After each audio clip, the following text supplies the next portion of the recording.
Manny Pacquiao is considered or was considered by many as a national hero.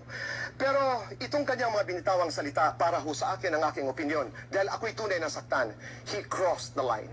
He crossed the line. Hindi ako papayag, Manny, if you're watching, na matawag mo ako na mas masahol pa ako sa hayop. I am lower than an animal. Alam nyo, mga kaibigan, naalala ko tuloy yung debate, hindi debate, yung struggle ng black slaves. Naalala niyo po yung mga black slaves sa mundo, lalo na sa Amerika, Europa, kung saan yung mga itim ay ibinibenta parang mga paninda in markets. They were being sold, they were treated like beasts. Yung pong nangyari. Pero ang mga itim, hindi po sila sumurrender sa Civil Rights Union. Lumaban po sila. Hanggang nakuha ho nila yung kanilang karapatan to dignity, to humanity. Sinasabi ko po ito dahil importante na maalala po natin. Ngayon, America has a black president. Huwag na tayo lumayo doon sa struggle ng mga kababaihan. There was a time in our lives when women had no voice, second, third-class citizens. Of course, the struggle continues para sa mga kababaihan against violence. They could not vote. Ang ating mga nanay, ang ating mga kapatid na babae were extensions of their men. Wala ho silang mga karapatan. Today, around the world, we have women leaders and presidents. Why am I saying this, Manny?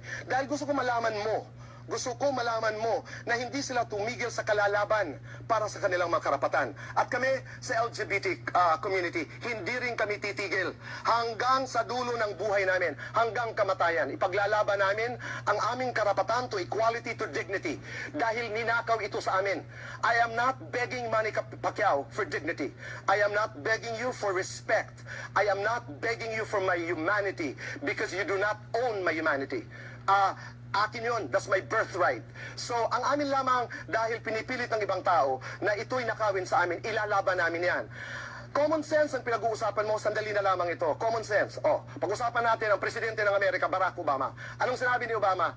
Our journey will be complete if we treat our gay brothers and sisters like anyone else under the law. For if indeed we are created equal, then the love we commit to each other must be equal as well. Common sense, di ba? Siguro naman, Manny, may common sense si Obama. Let's talk about Hillary Clinton. Gay rights are human rights. Siguro naman may common sense. Puntahan natin si Papa. Anong sinabi ng Santo Papa ng mga Katoliko? You know, if a person is gay and has goodwill and who seeks the Lord, who am I to judge? Manny, sino ka? Sino ka para manghusga? Saan ka kumuha ng kapangyarihan para tawagin kami na mas masahol pa sa mga hayop? Last point. Common sense ang pinag-uusapan natin. Tatakbo ka para senador? Ito ang aking katanungan. Ito personal ko lamang na tanong.